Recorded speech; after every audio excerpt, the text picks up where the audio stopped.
Assalamualaikum warahmatullahi wabarakatuh. Perkenalkan, nama saya Dimas Satrio Wicaksono dengan NIM akhir 148, yang dimana saya akan membuat penjelasan video presentasi terkait dengan kitab undang-undang wawancara pidana yang lama dengan kitab undang-undang hukum pidana yang baru, yang dimana di sini saya akan menjelaskan terkait dengan proses alur sistem peradilan pidana di Indonesia menurut KUHP lama dan KUHP yang baru. Yang dimana sebelum masuk ke dalam penjelasan proses dan alur dari sistem peradilan pidana Indonesia, saya akan menjelaskan terkait dengan apa sih pengertian sistem peradilan pidana itu. Nah, sistem peradilan pidana di sini merupakan suatu mekanisme atau rangkaian proses penegakan hukum pidana yang dilakukan oleh negara untuk menanggulangi tindak kejahatan yang dilakukan oleh pelaku tindak pidana, yang dimana juga di sini pengertian sistem peradilan pidana di sini bukan hanya melindungi pelaku saja, tetapi memastikan bahwa hak-hak dari korban yang terkena pelaku tindak pidana kejahatan di sini dia memenuhi hak dari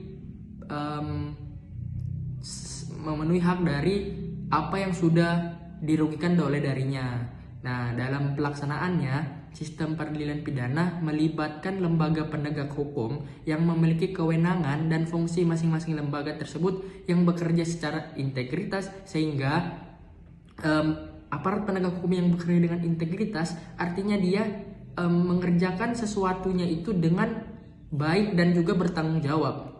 Yang dimana kalau kita bicara dari aparat penegak hukum di situ, kita ketahui bahwasanya ada 4 aparat penegak hukum yang melaksanakan sistem peradilan pidana.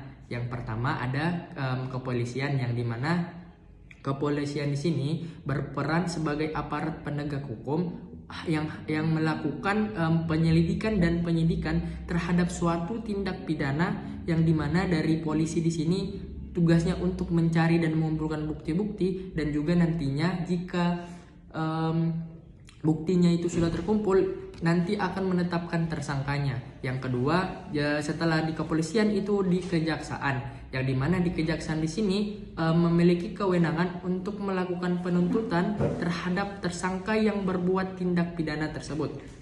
Yang mana setelah selesai dari diperiksa pada tahap penyidikan itu, jaksa penuntut umum bertugas untuk membawa perkara ke pengadilan, yang dimana nantinya diperiksa dan diputus oleh hakim nantinya. Setelah dari kejaksaan kita masuk ke pengadilan, yang dimana dari pengadilan di sini merupakan lembaga yang memiliki kewenangan untuk memeriksa, mengadili, dan memutuskan perkara yang sudah disidangkan di pengadilan, yang dimana tugas dari pengadilan di sini harus independen tanpa intervensi dari lembaga-lembaga lainnya. Setelah dari kejaksaan, kita ada juga advokat atau penasihat hukum, yang dimana advokat di sini atau penasihat hukum di mana advokat di sini memberikan bantuan hukum atau nasihat hukum kepada tersangka atau terdakwa yang melakukan tindak pidana tersebut. Bagaimana dari penasihat hukum di sini melindungi hak-hak dari tersangka atau terdakwa yang melakukan tindak pidana tersebut. Jadi dari keempat aparat lembaga penegak hukum, dari kepolisian, dari kejaksaan, pengadilan, dan juga dari advokat atau penasihat hukum, yang dimana dari 4 lembaga tersebut telah diatur pada pasal 1 angka 1 sampai 3 Undang-Undang Nomor 8 Tahun 1981 tentang Kitab Undang-Undang Hukum Acara Pidana yang lama. Terus yang kedua diatur juga di Undang-Undang Nomor 2 Tahun 2002 tentang kepolisian. Terus yang ketiga di Undang-Undang Nomor 16 Tahun 2004 tentang kejaksaan, dan Undang-Undang Nomor 48 Tahun 2009 tentang kekuasaan kehakiman. Setelah kita tahu arti dari pengertian sistem peradilan pidana dan juga aparat penegak hukum yang melaksanakan sistem peradilan pidana tersebut, kita masuk ke tujuan dari sistem peradilan pidana itu sendiri, yang dimana sistem peradilan pidana memiliki beberapa tujuan yang berkaitan dengan penegak hukum dan juga perlindungan untuk masyarakat, yang dimana tujuan utama dari sistem peradilan pidana di sini adalah untuk memastikan bahwa setiap tindak pidana ini ditangani secara adil dan juga sesuai dengan ketentuan hukum yang berlaku saat ini. Terus yang selanjutnya, sistem peradilan pidana juga di sini bertujuan untuk menegakkan hukum pidana dengan cara memproses itu setiap pelanggaran hukum atau prosedur yang terjadi yang sudah ditentukan oleh peraturan perundang-undangan. Jadi apapun yang dilakukan oleh seseorang itu harus sesuai dengan peraturan perundang-undangan, yang dimana nantinya tidak timbul pelanggaran-pelanggaran hukum yang terjadi. Terus dengan adanya proses hukum, dengan adanya sistem peradilan pidana, maka kejahatan dapat ditindak secara adil dan juga secara tegas dan terukur. Terus yang kedua itu tujuan dari sistem peradilan pidana di sini bertujuan untuk melindungi hak asasi manusia, yang dimana hak asasi manusia di sini baik bagi pelaku dan korban juga, yang untuk pelaku yang melakukan tindak pidana dan bagi korban yang dirugikan oleh seorang pelaku. Jadi tujuan di sini untuk melindungi hak asasi manusia itu sendiri, yang dimana dalam proses peradilan pidana di sini bahwasanya setiap orang tetap memiliki hak hukum, yang dimana jika nantinya pelaku ini telah bebas, dia masih mempunyai hak hukum, hak untuk tidak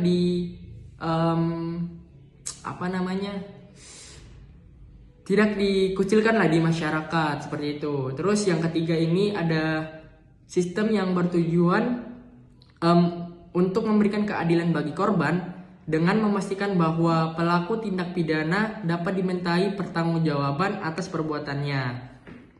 Jika kita melihat dari Kitab Undang-Undang Hukum Acara Pidana yang baru, kalau nggak salah dalam tujuan pemidananya itu ada sistem restoratif justice, kalau nggak salah itu ada sistem restoratif justice. Terus kalau dari tujuan yang keempat ini ada sistem peradilan pidana, yang dimana bertujuan untuk menjaga ketertiban dan keamanan masyarakat, yang dimana dengan ada sistem peradilan pidana di sini penegak hukum dapat memberikan efek jera lah untuk pelaku tindak pidana yang melakukan kejahatannya itu, agar mereka nantinya setelah diberikan hukuman mereka kena efek jera dari tindakannya tersebut. Selanjutnya dasar hukum dalam penjelasan yang tadi yang terkait dengan hak asasi manusia itu kita bisa lihat di pasal 28D Undang-Undang Nomor 39 Tahun 1999 tentang hak asasi manusia. Yang selanjutnya terkait dengan dasar hukum dalam sistem peradilan pidana, yang dimana sistem peradilan pidana di Indonesia di sini didasarkan pada ketentuan hukum acara pidana yang mengatur dari tata cara penanganan perkara pidana melalui dari tahap penyelidikan hingga pelaksanaan putusan pengadilan. Yang dimana dari KUHP lama di sini, KUHP lama dari yang diatur dalam Undang-Undang Nomor 8 Tahun 1981 tentang hukum acara pidana, yang dimana KUHP di sini memberikan pengaturan yang melaksanakan proses penegakan hukum pidana serta memberikan perlindungan hak-hak tersangka dan terdakwa. Nah, jika kita bandingkan dengan KUHP yang baru, di KUHP yang baru di sini seiring dengan perkembangan hukum dan kebutuhan masyarakat, pemerintah merancang pembaruan hukum acara pidana melalui rancangan Kitab Undang-Undang Hukum Acara Pidana yang baru. Nah, KUHP yang baru di sini memperkenalkan mekanisme pengawasan yang lebih kuat seperti adanya hakim pemeriksa pendahuluan yang bertugas mengawasi tindakan penyidik dan penuntut umum agar tidak melanggar hak-hak tersangka. Nah, dari tahapan sistem peradilan pidana di sini kita bisa melihat dari tahapan sistem peradilan yang meliputi penyelidikan, penyidikan, penuntutan, pemeriksaan di pengadilan, putusan hakim, juga upaya hukum serta nantinya pelaksanaan putusan yang akan dibacakan oleh hakim. Nah, rangkaian dari tahapan tersebut mungkin saya bisa menggambarkan alur dari proses dari tahapan dalam sistem peradilan pidana. Baik, kita lanjut yang dimana dari penjelasan saya yang tadi di sini ada bagan atau alur dalam sistem peradilan pidana, yang dimana di sini saya sudah menuliskan dari yang pertama di sini. Kalau bisa kita lihat di Kitab Undang-Undang Hukum Acara Pidana yang lama itu ada laporan atau pengaduan, yang dimana laporan atau pengaduan di sini kita melaporkan dulu perkara apa, baru nantinya diproses. Kalau delik dari pengaduan di sini itu harus ada aduan terlebih dahulu, baru nantinya dari aduan itu baru dicari apa yang sudah diadukan oleh orang yang dirugikan. Jadi dalam sistem alur peradilan pidana di sini yang pertama ada tahap penyelidikan. Nah, yang dimana tahap penyelidikan di sini itu adalah tugas dari penyelidik untuk mencari dan juga menemukan suatu peristiwa yang diduga sebagai tindak pidana, yang dimana tujuan dari penyelidikan di sini yang pertama memastikan apakah benar itu adalah tindak pidana, dan yang kedua menentukan apakah kasus tersebut dapat ditindak lanjut ke tahap penyidikan. Nah, dari penyelidikan di sini dilakukan oleh kepolisian, yang dimana contoh dari penyelidikan di sini merupakan dari menerima laporan, mengumpulkan informasi awal, serta observasi tempat kejadian perkara. Nah, selanjutnya kita masuk ke tahap penyidikan, yang dimana tahap penyidikan di sini itu adalah serangkaian tindakan penyidik untuk mengumpulkan bukti yang dimana nantinya membuat terang terhadap suatu tindak itu apa tindak pidana atau bukan, yang dimana dari penyidikan di sini nantinya kita bisa menemukan tersangka dari tindak pidana yang sudah dilakukan. Nah, di sini kewenangan dari penyidikan di sini melakukan, yang pertama melakukan pemeriksaan saksi, yang kedua mengumpulkan alat bukti, dan yang ketiga melakukan penggeledahan, melakukan penyitaan, dan juga menetapkan tersangka dari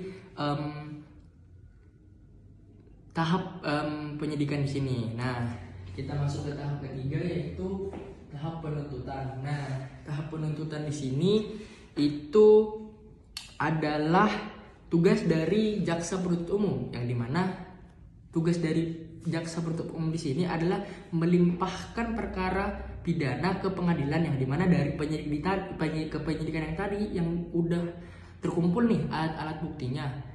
Nah, itu dilimpahkan ke jaksa penuntut umum untuk dilimpahkan perkaranya ke pengadilan, dan juga nantinya meminta hakim memeriksa dan juga memutus perkara atas dugaan atas tindak pidana yang telah dilakukan.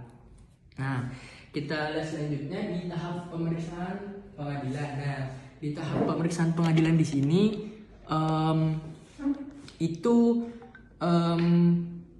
banyak ada tahapan persidangannya, dari pembacaan surat dakwaan, ada eksepsi dari terdakwa, pemeriksaan saksi, ada pemeriksaan terdakwa, pembuktian, tuntutan jaksa, pledoi, juga ada putusan hakim. Nah, dari tahap yang keempat di sini itu banyaklah tahap-tahapannya yang sudah saya sebutkan. Nah, selanjutnya kita masuk di putusan hakim. Nah, putusan hakim di sini ada dari yang pertama ada putusan bebas, yang dimana kalau putusan bebas di sini terdakwanya itu tidak terbukti bersalah. Nah, yang kedua di sini ada putusan lepas dari segala tuntutan hukum, yang artinya perbuatan itu terbukti tetapi bukan suatu perbuatan tindak pidana. Nah, yang ketiga ada putusan pembinaan, yang dimana terdakwa di sini nantinya yang bersalah itu dapat dijatuhi hukuman. Nah, itu ada di tahap putusan hakim. Nah, selanjutnya kita masuk di upaya hukum. Nah, upaya hukum di sini adalah jika salah satu dari putusan hakim tadi tidak menerima putusan yang sudah diberikan, maka nanti dapat melakukan upaya hukum ini. Nah, upaya hukum di sini ada upaya hukum biasa, yaitu ada banding sama kasasi. Terus juga ada upaya hukum luar biasa, yang dimana ada peninjauan kembali atau PK. Nah, selanjutnya ada tahap eksekusi, yaitu tahap pelaksanaan putusan, yang dimana dari putusan yang tadi atau dari tahap eksekusi di sini adalah tahap akhir dalam proses peradilan pidana, yang dimana pihak yang melaksanakan eksekusi di sini yaitu adalah jaksa sebagai eksekutor dari putusan pengadilan tersebut. Bentuk pelaksanaan eksekusi di sini kita bisa melihat pelaksanaan pidana penjara yang dimana terdakwa diserahkan ke lembaga permasyarakatan, pelaksanaan pidana denda, pelaksanaan pidana tambahan, dan juga penyambutan hak tertentu dari pelaku tindak pidana tersebut. Nah, jika dari penjelasan yang tadi terkait dengan alur atau bagian dalam sistem peradilan pidana, tibalah kita di perbedaan antara Kitab Undang-Undang Hukum Acara Pidana yang lama dan juga Kitab Undang-Undang Hukum Acara Pidana yang baru, yang mana Kitab Undang-Undang Hukum Acara Pidana yang baru di sini dirancang untuk memperbaiki berbagai kelemahan yang terdapat dalam KUHP yang lama. Yang salah satu perubahan penting itu adalah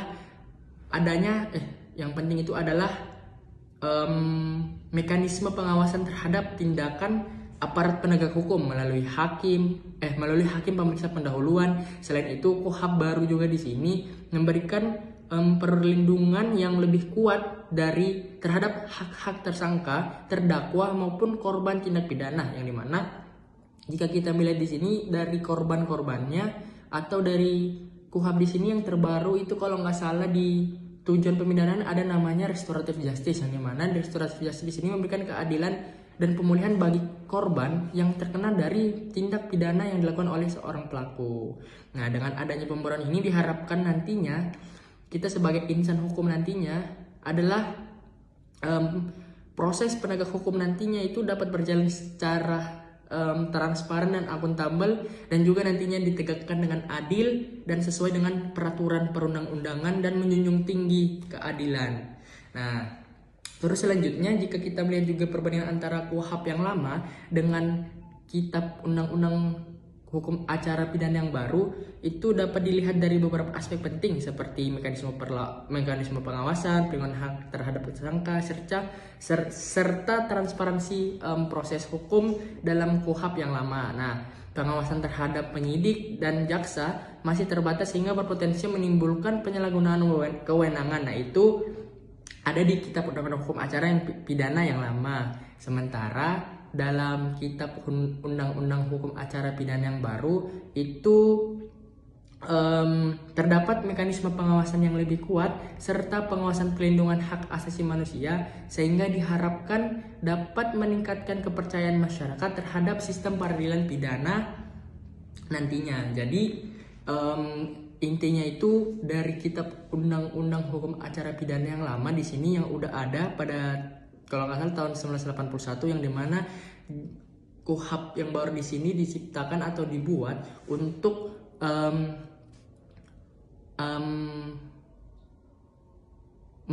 menciptakan apa yang belum ada di Kitab Undang-Undang Hukum Acara Pidana yang lama. Jadi ibarat katanya kalau Kitab Undang-Undang Hukum Acara Pidana yang baru ini, apa yang belum ada di Kitab Undang-Undang Hukum yang lama, maka diperkuat lagi di Kitab Undang-Undang Hukum Acara Pidana yang baru. Nah, seperti itu di antara perbedaan tersebut. Terus jika kita melihat dari bagian proses menurut KUHP yang baru, tadi kan kalau KUHP yang lama itu dia ada laporan atau aduan. Nah, kalau di Kitab Undang-Undang Hukum Acara Pidana yang baru itu dia laporan, habis laporan ada penyelidikan, habis penyelidikan ada penyidikan. Habis penyidikan itu kalau di Kitab Undang-Undang Hukum Acara Pidana itu dia ada penuntutan. Kalau di KUHP yang baru itu ada pengawasan hakim pemeriksa pendahulu. Nah, di situ juga kita bisa melihat perbedaan dari Kitab Undang-Undang Hukum Acara Pidana yang baru, yang dimana kalau yang lama dia langsung penuntutan, kalau yang baru dia ada pengawasan hakim pemeriksa pendahulu. Setelah itu, kalau di alur bagian proses peradilan pidana KUHP yang baru itu baru masuk di penuntutan. Nah, habis itu kalau di Kitab Undang-Undang Hukum Acara Pidana setelah penuntutan itu ada persidangan. Nah, jika kita melihat dari perbedaan tersebut di KUHP yang lama sama baru ada juga di sini. Setelah penuntutan ada persidangan. Nah, habis persidangan langsung putusan hakim. Setelah putusan baru pelaksanaan putusan dari putusan yang sudah dibacakan oleh hakim yang memutus perkara tersebut. Mungkin itu saja yang dapat saya sampaikan. Kurang lebihnya mohon dimaafkan, karena setelah melihat dari perbedaan KUHP yang lama dengan KUHP yang baru. Mungkin dalam KUHP yang baru, konsep KUHP yang baru ini terdapat perubahan penting yang mana adanya pengawasan oleh hakim pemeriksa pendahulu, yang mana pentingnya di sini KUHP yang baru di sini dia lebih